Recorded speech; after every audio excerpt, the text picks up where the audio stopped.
ఎన్నికలు వచ్చినప్పుడే ఎన్నికల గురించి మాట్లాడదాం, ఇప్పుడు అభివృద్ధి చేసుకుందాం, సహకరించడానికి నేను సిద్ధంగా ఉన్నా, నిధులు అనుమతులు ఇవ్వడానికి మా ప్రభుత్వం సిద్ధంగా ఉన్నది. మీకు కావాల్సిన అడిగి మీరు కావాల్సిన గుర్తు చేసి మీరు సాధించుకోండి. ఇవాళ ఉప్పల్ ఎలివేటెడ్ కారిడార్కి బండారి రాజిరెడ్డి గారి పేరు నేను పెట్టిన. బండారి లక్ష్మారెడ్డి గారు ఈరోజు బీఆర్ఎస్లో ఎమ్మెల్యే ఉన్నాడు. నిజంగానే రాజకీయాలను దృష్టిలో పెట్టుకుంటే బండారి రాజిరెడ్డి అన్న పేరు నేను అక్కడ పెట్టుండేవాడినా మీరు ఒక్కసారి ఆలోచన చేయండి. రాజిరెడ్డి అన్న ఈ ప్రాంతంలో ప్రతి పిల్లగానికి తెలుసు. మున్సిపల్ చైర్మన్గా, ఎమ్మెల్యేగా, టీటీడీ బోర్డు మెంబర్గా ఎవరు ఇంటికి వచ్చినా కూర్చోబెట్టి పనిచేసి బిడ్డ ఈ పన్ను చేసుకోలేదనుంటే ఏం చేస్తాను అన్ని కాలనీలు తిరిగి కాలనీ అసోసియేషన్లతో రాజిరెడ్డి అన్నకు అనుబంధం ఉంది. ఆయనలో నేను పార్లమెంట్లో నిలబడ్డప్పుడు ఎన్నో కాలనీలు నా వెంబడి వచ్చి కాలనీ అసోసియేషన్ల అధ్యక్షులను పిలిపించి అరే మనోనికి ఏం రా మంచోడు పనిచేస్తాడని ఆ రోజు రాజిరెడ్డి అన్న చెప్పిండు. ఆనాడు కష్టాలలో ఉన్నప్పుడు రాజిరెడ్డి అన్న సాయం అందించుడు. రాజిరెడ్డి అన్న ఈ ప్రాంత ప్రజలకు 40-50 ఏళ్ళు సేవలు అందించుడు. ఇవాళ ఉప్పల్ ఎలివేటెడ్ కారిడార్కి రాజిరెడ్డి అన్న పేరు పెట్టుడు న్యాయమా కాదా మీరు ఒక్కసారి ఆలోచన చేయండి. నేను ఇవాళ ఈ పేరు పెట్టడమే కాదు, ఎలివేట్ కారిడార్కు ఎవరు ఏడ్చినా ఎవరు బాధపడ్డా ఆడ చౌరస్తల రాజిరెడ్డి గారి విగ్రహాన్ని కూడా పెడతాం, దానికి సంబంధించిన ఏర్పాట్లు కూడా చేసుకోండి అని నేను చెప్పదలుచుకున్నా. అదేవిధంగా ఎవరైతే మంచి చేస్తారో మంచిని మంచి అని గుర్తించే బాధ్యత మన మీద ఉన్నది. ఎన్నికలు వచ్చినప్పుడు రాజకీయాలు ఎట్లుండాలనో రాజకీయాలు అట్లా చేద్దాం.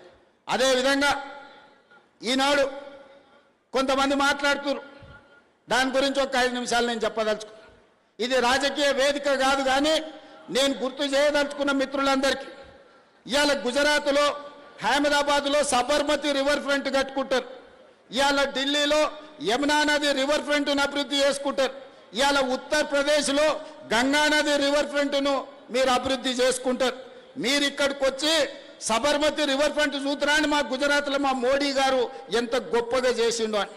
అయ్యా మాకేం అభ్యంతరం లేదు, మోడీ గారు సబర్మతి రివర్ ఫ్రంట్ చేయొచ్చు, ఢిల్లీ ప్రభుత్వం యమునా రివర్ ఫ్రంట్ చేయొచ్చు, యోగి ఆదిత్యనాథ్ దాస్ మీకు గంగా నది చేయొచ్చు. సంతోషం, మీరు బాగా చేసుకున్నారు. మరి మేము మూసీ నది ప్రక్షాళన చేసుకోవద్దా అని నేను అడుగుతున్నా. ఇవాళ అడ్డం పడుతున్న వాళ్ళని ఇవాళ ఈ మూసీ రివర్ డెవలప్మెంట్ ఫ్రంట్ ద్వారా గండిపేట నుంచి గౌరెల్లి వరకు 55 కిలోమీటర్లు ఈరోజు అంతర్జాతీయ స్థాయిలో మనం అభివృద్ధి చేసుకుంటే ఆర్థికంగా నగరం టూరిజంలో అభివృద్ధి పదం వైపు నడుస్తుంది. యువతకు ఉద్యోగ ఉపాధి అవకాశాలు వస్తాయి. మీరు కూడా ఉప్పల్ మూసీ పక్కన ఉన్నామంటే ఒక రివర్ ఫ్రంట్ న్యూయార్క్ న్యూజెర్సీ మధ్యలో హడ్సన్ రివర్ ఫ్రంట్ దగ్గర ఒక్కొక్క అపార్ట్మెంట్ 100 కోట్ల విలువ ఉన్నది. ఇవాళ మురికున్నందుకే ఈ భూమిలో విలువ లేదు కదా, ఇవాళ మురికున్నందుకే ఇక్కడ ప్రజలు నివసిస్తలేరు కదా. ఇవాళ ఈ మురికి నల్గొండ జిల్లా ప్రజలకు ఈరోజు కాలుష్యమై కాటేస్తుంటే నల్గొండ ప్రజల పట్ల కనికరం చూపించాల్సిన బాధ్యత ఈ ప్రభుత్వానికి లేదా? నల్గొండ జిల్లాలో ఆలేరు భువనగిరి ఆ ప్రాంతానికి వెళ్తే కొత్తగా పెళ్లిళ్ళైన ఆడపిల్లల్ని మగపిల్లల్ని ఊరు నుంచి పట్టణానికి పంపిస్తారు. ఇక్కడ ఉంటే ప్రెగ్నెన్సీ ప్రాబ్లం ఉన్నది, కలుషితమైన నీళ్లు తాగినా ఇక్కడ పండించిన పంట తిన్నా కడుపు కోతకు గురవుతారని చెప్పి ఈరోజు అక్కడ ఉండే తల్లులు తమ బిడ్డల్ని పట్నం పంపిస్తారు. అంత దుర్భరమైన పరిస్థితి. ఒకవైపు నల్గొండలో ఫ్లోరైడ్ ప్రాబ్లం, రెండో వైపు మూసి కాలుష్యం, చచ్చిన శవాల కలేబరాలు ఈరోజు నల్గొండ జిల్లా కొట్టుకొస్తుంటే ఆ ప్రాంతంలో ఉన్న ప్రజలు మూసి ప్రక్షాళన చేయమని నన్ను తీసుకెళ్లి పాదయాత్ర చేస్తే నేను చూసి వచ్చిన. నేను ఇవాళ మిత్రులారా, మనం ఎందుకు మూసీ నది ప్రక్షాళన చేసుకోవద్దు? మూసీ నది ఒడ్డున ఉన్న పేదలకు ఏవైనా ఇల్లు పోతే ఇల్లు ఇద్దాం, ఉపాధి పోతే ఉపాధి కల్పిద్దాం, ఉద్యోగ అవకాశాలు కల్పిద్దాం. అవకాశం ఉన్న దగ్గర అభివృద్ధి చేద్దాం, వాళ్ళను మంచి వాళ్ళ పిల్లల్ని మంచి స్కూళ్ళల్లో చదువులు చెప్పిద్దామని నేనంటే లేదు, మేము అడ్డం పడతారంటారు. ఇవాళ కేంద్ర మంత్రిగా ఉన్న పెద్ద మనిషి ఇవాళ పెద్ద పెద్ద మాటలు మాట్లాడుతున్నాడు. నువ్వు మూసీ నదికి అనుమతులు తెస్తావా తేవా, నువ్వు ఇక్కడ పార్లమెంట్ సభ్యుడు కదా అని నేను అడుగుతున్నా. అదేవిధంగా ఒకనాడు ఢిల్లీ తర్వాత మెట్రో మనది 2వ స్థానంలో ఉండే, ఇవాళ 9వ స్థానానికి పడిపోయినాం. కారణాలు ఏవైనా ఉండని, అడ్డుపడ్డోళ్ళు ఎవరు, కాళ్ళలో కట్టెలు పెట్టింది ఎవరు, నేను మాట్లాడదలుచుకోలే. ఇవాళ మనకు తెలివి వచ్చింది. ఇవాళ మనం మెట్రోని విస్తరించుకోవాలనుకున్నాం. ఇవాళ నాగోల్ జంక్షన్ నుంచి బరాబర్ ఎల్బీ నగర్ నుంచి ఓఎస్ఏ హాస్పిటల్, ఆ నుంచి చాంద్రాయణ గుట్ట, ఆ నుంచి రాజేంద్ర నగర్ డైరెక్ట్గా అంతర్జాతీయ ఎయిర్పోర్ట్కు ఈ నాగోల్ నుంచి ఈరోజు మెట్రో విస్తరణ చేయాలని నేను ప్రతిపాదనలు పంపించిన. నేను ఇక్కడున్న మిత్రులను అడుగుతున్నా, నాగోల్ నుంచి అంతర్జాతీయ ఎయిర్పోర్ట్కు మెట్రో కావాలన్నా వద్దా? మీరు ఒక్కసారి ఆలోచన చేయండి. ఇవాళ మనం ఎయిర్పోర్ట్కి పోవాలంటే ఎక్కడెక్కడో తిరిగి చుట్లు తిరిగి పోవాల్సి వస్తుంది. అదే నాగోల్ మెట్రో రైలు ఎక్కితే చక్కగా శంషాబాద్ ఎయిర్పోర్టులో దిగుతాం. ఇవాళ గదే అడిగిన మా రంగన్న చెప్తాడు, అన్న ఎల్బీ నగర్ కాదు హయత్ నగర్ అవతలికి మెట్రో కావాలి, ఇప్పుడు పట్నం అంతా హయత్ నగర్ దాటిపోయింది, వనస్థలపురం అవతలికి ఇయ్యండి అని రంగన్న కలిసినప్పుడల్లా అడుగుతాడు. మా ఎంపీ చామల కిరణ్ అడుగుతాడు, ఇవాళ ఎల్బీ నగర్ నుంచి హయత్ నగర్ అవతలికి మెట్రో పెట్టాలని అడిగిన. అవసరం ఉందా లేదా మీరు ఒక్కసారి ఆలోచన చేయండి. ఇట్లా చెప్పుకుంటూ పోతే 122 కిలోమీటర్లు మెట్రోను పొడిగించాలి, అంతర్జాతీయ నగరం చేయాలని నేను ప్రయత్నం చేస్తుంటే అన్ని అనుమతులు వచ్చినాక ఇక్కడ నుంచి కేంద్ర మంత్రిగా పనిచేస్తున్న ఆయన పోయి కాళ్ళ కట్టెపెట్టి పుల్లలు పెట్టి ఇవాళ దాన్ని అర్ధాంతరంగా ఆపే పరిస్థితి వచ్చింది. ఆయనను అడగాల్సిన అవసరం లేదా అని నేను అడుగుతున్నా. ఇవాళ మనం ఏది అడిగినా రీజనల్ రింగ్ రోడ్, ఇవాళ ఔటర్ రింగ్ రోడ్ వచ్చినందుకు మనం అంతర్జాతీయ నగరమైనం. రీజనల్ రింగ్ రోడ్ వస్తే 360 కిలోమీటర్ల అభివృద్ధి జరిగితే ప్రపంచంతోనే పోటీ పడే సింగపూర్, టోక్యో, న్యూయార్క్ లాంటి పట్టణాలతోని ఈరోజు మన హైదరాబాద్ పోటీ పడవచ్చు.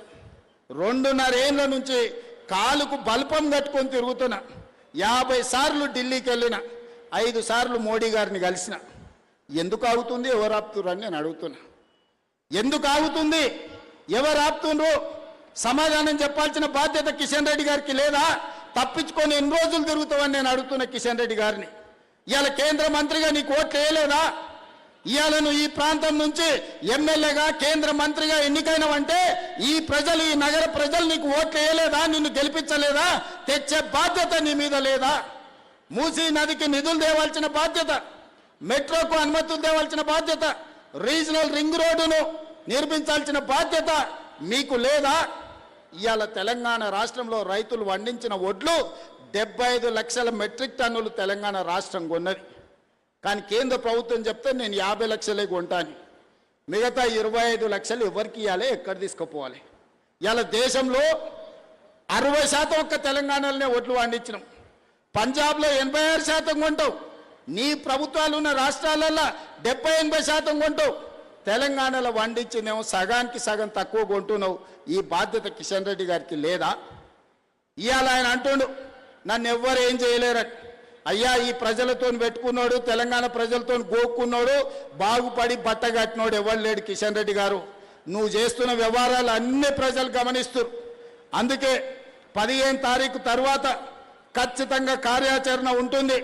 మెట్రో రావాల్సిందే, RRRకు అనుమతులు ఇవ్వాల్సిందే, మూసి ప్రకటన జరగాల్సిందే, నువ్వు పండించిన వడ్లు, మొక్కలు, జొన్నలు కొనాల్సిందే.